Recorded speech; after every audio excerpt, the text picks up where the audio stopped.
Have you ever tried to do something good, but people around you kept trying to stop you? Have you ever stood for what was right, even when it felt like the world was against you? This is the story of a brave man named Nehemiah, a man who faced threats, lies, and fear, but didn't give up. He was building something important, something that God wanted. And no matter what came against him, he stood firm like a wall that could not fall. If you've ever felt discouraged or afraid to do what's right, this story will show you what true courage and trust in God looks like. Keep watching. You won't believe how God helped Nehemiah finish what seemed impossible. In Nehemiah chapter 6, the wall of Jerusalem was almost finished. Only the gates needed to be hung. But just when the work was close to being done, Nehemiah's enemies didn't give up. No, they became even more sneaky. Sanballat, Tobiah, and Geshem, the same men who mocked and threatened Nehemiah before, sent him a message. They said, "Come, let's meet together in the plain of Ono." It sounded like a peaceful offer, but Nehemiah knew their real plan. They were trying to harm him. So he answered boldly, "I am doing a great work.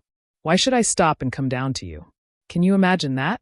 He was working for God, and he refused to stop just to talk to people who didn't care about the truth. They sent the same message for more times. And 4 more times, Nehemiah gave the same answer. Have you ever had to say no over and over again to people who wanted to distract you from doing good? How did it feel? Tell us in the comments. We'd love to hear your story. On the 5th time, Sanballat sent an open letter. This letter was full of lies. It said that Nehemiah was planning to become king, and that he had even hired prophets to say he was chosen by God to rule. The letter was meant to scare people, to make the king angry, and to stop the work on the wall. But Nehemiah didn't fall for it. He sent back a strong reply. "Nothing like what you are saying is happening. You are making it up out of your own head." Nehemiah could see through their lies. He also prayed. "Now strengthen my hands," he said. Nehemiah didn't try to fight with his own strength. He asked God to give him courage. Even though enemies were trying to make him afraid, he turned to God and kept building. Later, Nehemiah went to visit a man named Shemaiah. This man said, "Let's go hide in the temple. They're coming to kill you tonight." It sounded like a warning, but it was actually a trap. Nehemiah answered, "Should a man like me run away? Should I go into the temple to save my life? I will not go."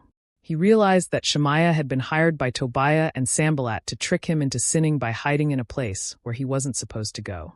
They wanted to ruin his name and make people doubt him. So Nehemiah prayed again. "Remember Tobiah and Sanballat, oh my God, because of what they have done." Then came the amazing part. On the 25th day of the month of Elul, the wall was completed. It had taken only 52 days. When the enemies heard about it, they were afraid. They lost their confidence, because they knew that this work had been done with the help of God. Isn't that incredible? In less than 2 months, something that looked impossible had been finished. Why? Because Nehemiah trusted God more than he feared people. If this story has touched you, please consider liking and subscribing for more stories like this. We share true, powerful Bible stories that will encourage your faith and help you grow closer to God. But the story didn't end with just building the wall. In chapter 7, Nehemiah made sure the city was protected. The wall was finished, the gates were set up, and the gatekeepers, singers, and Levites were appointed. Nehemiah gave special orders to his brother Hanani and another leader named Hananiah. Hananiah was a faithful man who feared God more than most people. Nehemiah told them, "Don't open the gates of Jerusalem until the sun is hot, and keep them shut and locked while the guards are on duty." He also appointed people to watch over Jerusalem. Each man was to guard his own house and the area nearby. But even though the wall was finished, the city was still wide and large, and only a few people lived in it. So Nehemiah began the next important task, rebuilding the people. He found the genealogy records of those who had returned from exile with Zerubbabel many years earlier. He listed their names, families, and towns. The total number of people who returned was over 42,000, plus servants and singers. He recorded the names of the priests, Levites, gatekeepers, singers, temple servants, and others who had come back to Jerusalem.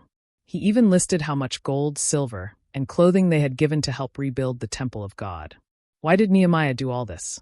Because rebuilding the wall was only part of the mission. God wanted to rebuild the heart of the people too. He wanted his children to remember who they were, to remember where they came from, and to worship him together again. Nehemiah didn't just want strong walls. He wanted a strong people, people who honored God, helped each other, and followed his ways.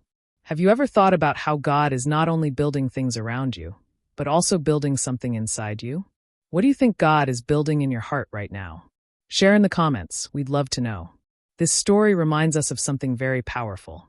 When you are doing something good, something that God has asked you to do, there will be challenges. There will be people who try to stop you, who lie about you, or try to make you afraid. But like Nehemiah, you don't have to give in to fear. You don't have to run away. You can keep building because God is with you. You don't have to do it alone. Just like Nehemiah prayed, you can pray too. Ask God to strengthen your hands. Ask Him to help you see through the lies and distractions. Ask Him to build something beautiful through your life. Let's pray together. Dear God, thank you for the courage and strength you gave to Nehemiah. Thank you that even when enemies tried to stop him, he kept going because you were with him. Help me to be strong like Nehemiah. Help me to keep doing what is right, even when it's hard. Build something good in my heart, Lord. Make me brave, faithful, and full of your love. Thank you that you never leave us alone. In Jesus' name, amen. If this story gave you hope, if it helped you feel stronger and more loved by God, please like this video and subscribe to our channel. Share it with someone who needs to hear that they don't have to be afraid. God is still building, and He wants to build something amazing in you.